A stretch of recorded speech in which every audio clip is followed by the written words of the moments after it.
बिस्मिल्लाहिर्रहमानिर्रहीम। अस्सलाम वालेकुम। आज 2 फरवरी बरोज़ मंगल हम बात करेंगे मौलाना फजलुर रहमान की खुफिया वीडियो सामने आ गई और मौलाना एकदम अच्छा बच्चा कैसे बने, उन खुफिया वीडियोज़ में ऐसा क्या था और मौलाना की कुछ अहम लोगों के साथ मुलाकातें हुई हैं, उन मुलाकातों में मौलाना को क्या पैगाम दिया गया, इसकी डिटेल से मैं आपको आगाह करूँगा। लेकिन इससे पहले एक बड़ी अहम खबर, ताकत के नशे में चूर कशमाला तारिक जो लीगी माफिया का एक अहम हिस्सा हैं, उन्होंने गुज़श्ता रात इस्लामाबाद के सेक्टर G11 में 4 मासूम नौजवानों को, 4 मासूम शहरियों को अपनी गाड़ी तले कुचलकर हलाक कर दिया।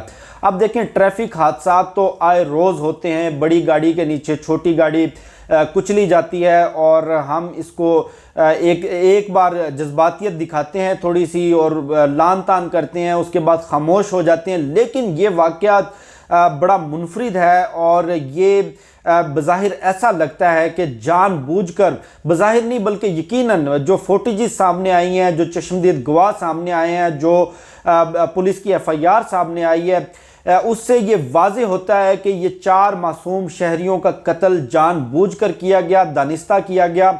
अब मामला कुछ ऐसा है कि इस्लामाबाद के सेक्टर G11 में कल रात कशमाला तारिक अपने प्रोटोकॉल के साथ गुजर रही थी। अब प्रोटोकॉल चूँकि वो खातून मोतसिब है, उनको खातून मोतसिब भी उनको तंजीम साजी की खिदमात के अवज़ मुस्लिम लीग नून ने लगाया और चूँकि खातून मोतसिब का ओहदा हाई कोर्ट के जज के बराबर होता है, इसलिए हुकूमत उसको आसानी से हटा भी नहीं सकती।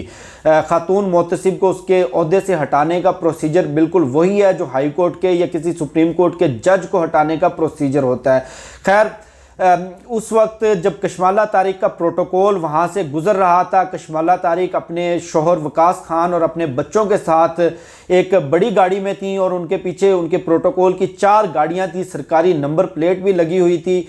उस दौरान उनकी साइड पे ट्रैफिक का सिग्नल सुर्ख हुआ, यानी कि उनकी साइड पे सिग्नल बंद था, जबकि दूसरी लेन से एक मेहरान गाड़ी जिसमें 4 नौजवान सवार थे, वो अपने ध्यान के अंदर वहाँ से क्रॉस कर रहे थे, क्योंकि उनकी साइड के ऊपर सिग्नल ग्रीन हो चुका था और वो बड़ा नॉर्मल अंदाज में, जिस तरह ग्रीन सिग्नल के ऊपर आप या हम रोज़ाना गुज़रते हैं, वो वहाँ से क्रॉस करने की कोशिश कर रहे थे कि इस दौरान बड़ी तेज़ रफ्तारी से कशमाला तारिक की गाड़ी ने उन नौजवानों की मेहरान गाड़ी को हिट किया और मेहरान गाड़ी बुरी तरह से कुचली गई और जो 4 नौजवान थे वो मौके पर जाँ बहक हो गए।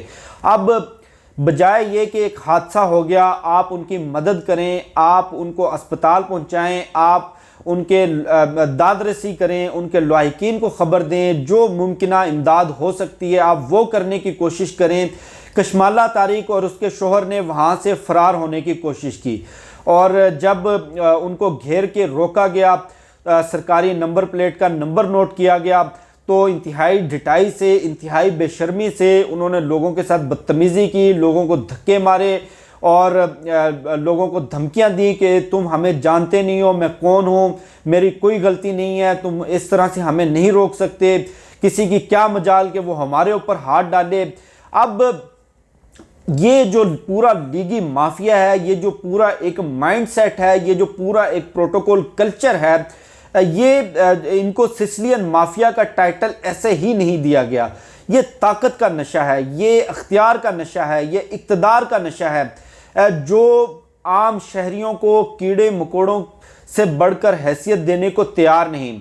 अब जब बाकायदा तफ्तीश हुई, जब बाकायदा इस पूरे मामले को देखा गया, तो ये सामने आया कि कशमाला तारिक भी उस वक्त गाड़ी में मौजूद थी, उनकी फैमिली भी उस वक्त गाड़ी में मौजूद थी और गाड़ी चलाने वाला उनका शोहर वकास खान था।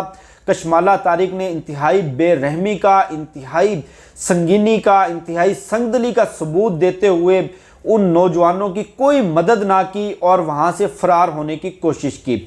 अब ये इनका असल भयानक और बदबूदार चेहरा है, जो दिन रात आवाम के सामने आकर शोर मचाते हैं, आवाम की हमदर्दियाँ लेने की कोशिश करते हैं और आवाम के हमदर्द बनकर हुकूमत को लान तान करते हैं, जबकि इनका अपना असल किरदार इतना घटिया है, इतना गंदा है।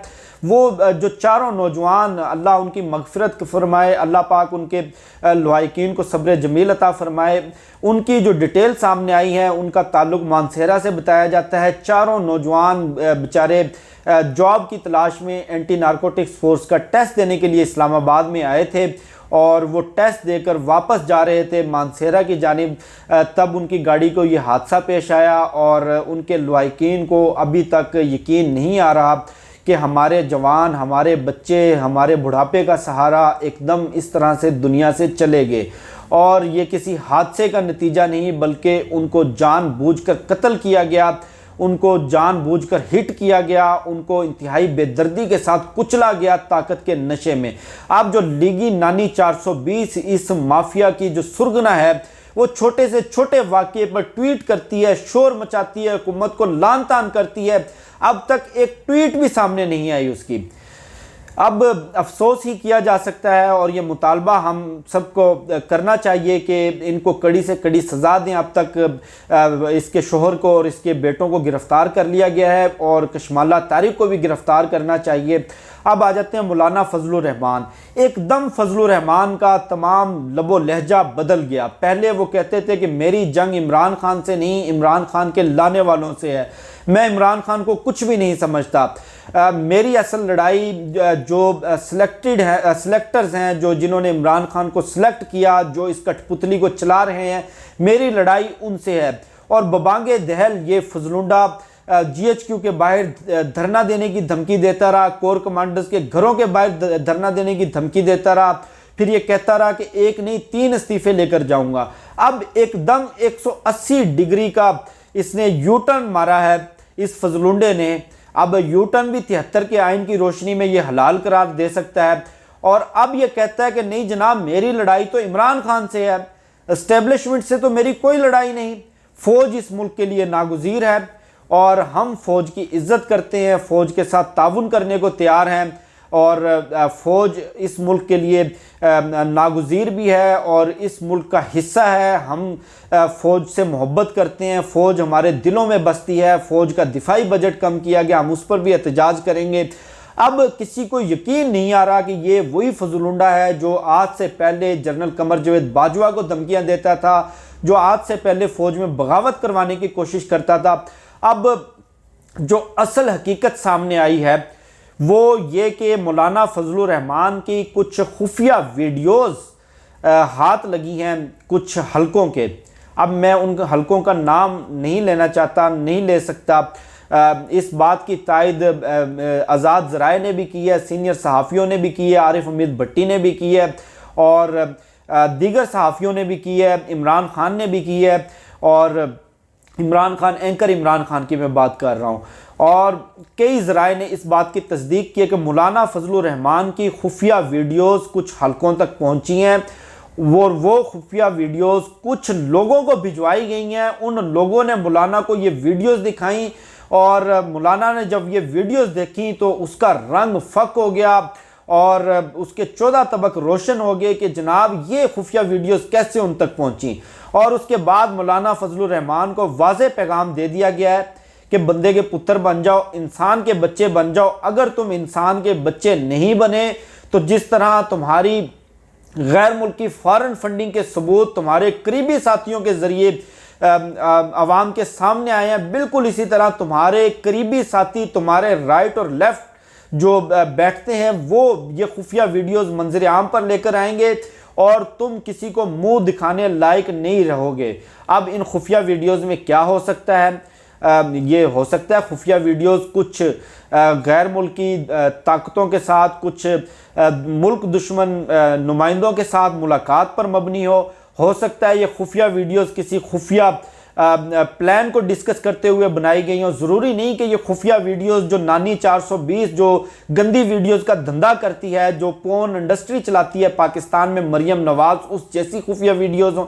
और उसके साथ साथ मौलाना फजलुर रहमान की कुछ मुलाकातें भी हुई हैं और उन मुलाकातों में फजलुर रहमान को गाजर का हलवा खिलाया गया है और चाय भी पिलाई गई है। उस तवाज़ा के बाद मौलाना को वाज़े पैगाम दे दिया गया है कि मौलाना साहब बंदे दे पुत्र बन जाओ।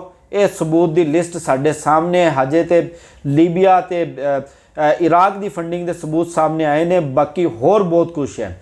उसके बाद मौलाना फजलुर रहमान ने 73 के आइन की रोशनी में हलाल यू टर्न मारा है 180 डिग्री का, और हलाल यू टर्न मारने के बाद मौलाना फजलुर रहमान इंसान का बच्चा बनता नजर आ रहा है। लेकिन ये वो सांप हैं, ये वो इच्छाधारी नाग हैं जो मौका मिलने पर दोबारा डसेंगे, जो मौका मिलने पर इस मुल्क की जड़ें दोबारा खोखली करने की कोशिश करेंगे, इस मुल्क के खिलाफ दोबारा साजिश करने की कोशिश करेंगे। इनका इलाज परमानेंट होना चाहिए, इनका परमानेंट बंदोबस्त होना चाहिए, इनको उठाकर जेलों में फेंकना चाहिए और सियासत के दरवाजे भी इन पर बंद करने चाहिए, वरना ये इसी तरह मुल्क को कमज़ोर करते रहेंगे। मुझे शफकत अली को दीजिए इजाज़त, इंशाल्लाह फिर नेक्स्ट वीडियो में मुलाकात होगी। पाकिस्तान जिंदाबाद।